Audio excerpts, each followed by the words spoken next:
This is the very nature of the false ego. It acts as a red herring to distract us from the freedom we truly have. For this psychic parasite to survive, it must supply us with a chemical that will cause us to remain dependent upon it.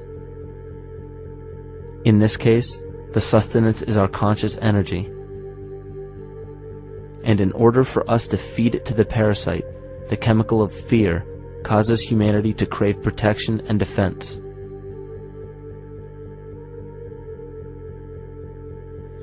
The functions of the body to survive can be broken down to two basic functions for any organism to survive.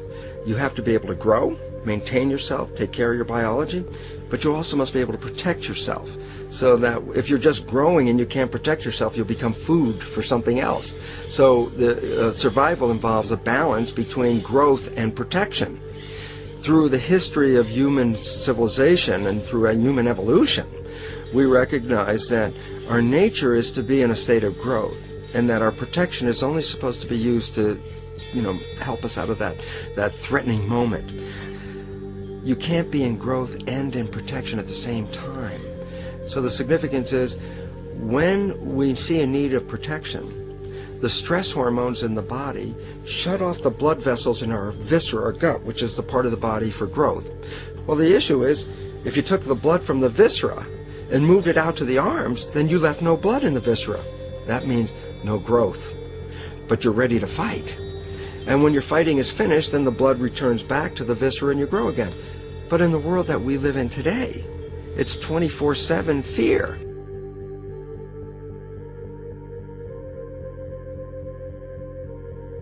So we have a continuous dripping of that stress hormone into the body. It's just dripping all the time, getting us ready to run or fight or flight at any moment. At the drop of a hat, we're ready to go because we're on guard. Well, the problem is, what does that mean about your allocation of energy? And it says, we're spending most of our energy in protection. You cannot survive if you're in protection all the time.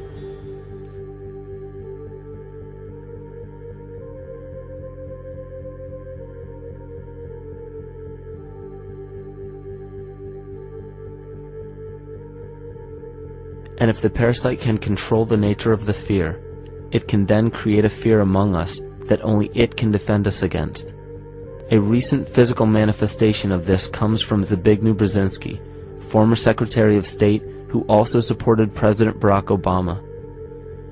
In his book, The Grand Chessboard, he states, as America becomes an increasingly multicultural society, it may find it more difficult to fashion a consensus of foreign policy issues, except in the circumstance of a truly massive and widely perceived direct external threat. Even the Reichsfuhrer of the Nazi Party, Hermann Göring, sums up this game of supply and demand perfectly when he stated, "The people can always be brought to the bidding of the leaders." That is easy. All you have to do is tell them they are being attacked and denounce the peacemakers for lack of patriotism and exposing the country to danger. It works the same in any country. It also works the same in every individual psyche. Just remember that the false ego has only one desire: to become greater and more powerful than the true self. This illness causes us to believe that we are separate from nature. This is why we see such a rise in the dependency of technology. This is why we see such little stewardship for the earth and the environment. And this is why we see bigotry, racism, sexism, and every other form of discrimination possible that leads to crime, violence, wars, and eventually, the global destruction of the organism. This endless state of fear, confusion, and segregation our world seems to live in is a symptom of the false ego creating a false threat.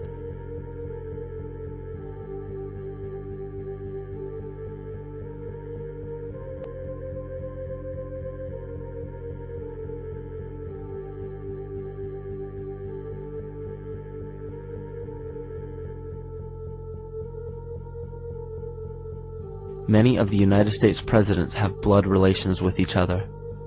The Bush lineage has blood ties to a great number of former presidents. George Washington, Millard Fillmore, Franklin Pierce, Abraham Lincoln, Ulysses Grant, Rutherford Hayes, James Garfield, Grover Cleveland, Teddy Roosevelt, William Taft, Calvin Coolidge, Herbert Hoover, Franklin Roosevelt, Richard Nixon, and Gerald Ford. Michael Tessarion points out in his work that Bush is closely related to every European monarch on and off the throne, and has kinship with every member of Britain's royal family. Bush's family tree can be documented as far back as the early 15th century. He has a direct descent from Henry III and from Henry VIII's sister Mary Tudor. He is also descended from Charles II of England. And we also find that George W. Bush is a direct descendant of Godfrey de Bouillon.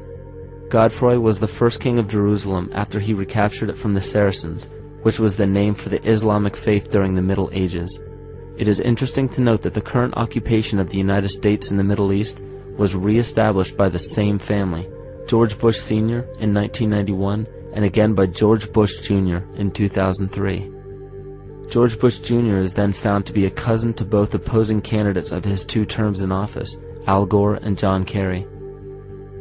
Democratic President Barack Obama also has blood ties with George W. Bush, as well as Gerald Ford, Lyndon Johnson, Harry Truman, James Madison, and the British Prime Minister Sir Winston Churchill. On the opposing side of the 2008 presidential ballot, John McCain is descended from Robert the Bruce, King William I of Scotland, and also Godfrey de Bouillon. Probably one of the most interesting facets of the bloodline relations is the fact that the whole British royal family has descent from the Muslim prophet Muhammad through the Arab kings of Seville. This bloodline was passed through the kings of Portugal, Castile, and eventually down to King Edward IV. And this is a very, very different story from what you hear the media pumping out every day, being this idea of lineal superiority. It's completely debunked according to the foremost authority of aristocratic lineage, Burke's peerage. And this just goes to show that there's the true story, and then there's the manufactured illusion, the front that's given to the public.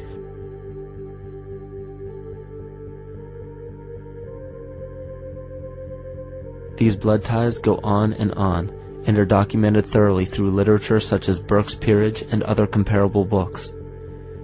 The point of all of this is that we find not just the same people, but the same intent within the people who have held high positions of monarchy, dynasty, aristocracy, and democracy in the past and present, and they are all related by a physical and symbolic link. This bloodline carries the symbol of our illness.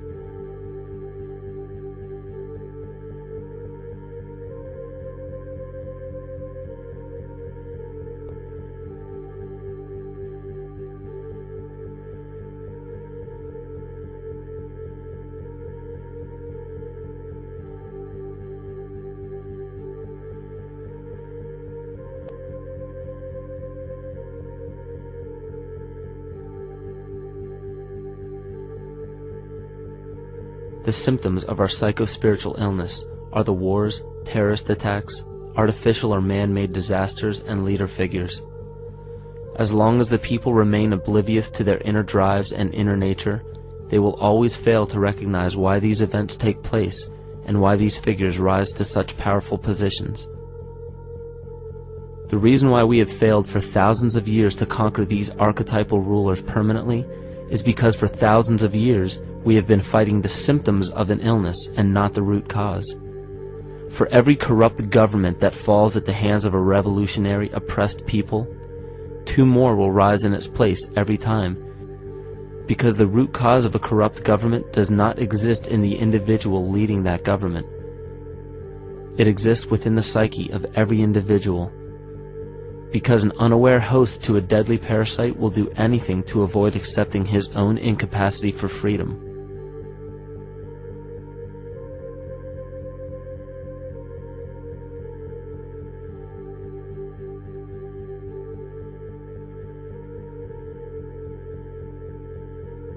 We are so bereft of sanity in this world that those few who simply stop projecting onto others and begin facing their own demons are seen as neurotic.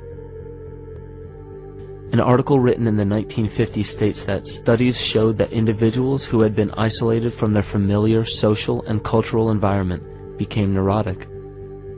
This shows that when those individuals had no object to identify their darker emotions with, they began to see these things in themselves, that which they refused to recognize before, and were unaware of why they appeared and how to cope. Facing our true inner self is virtually unknown in our world today.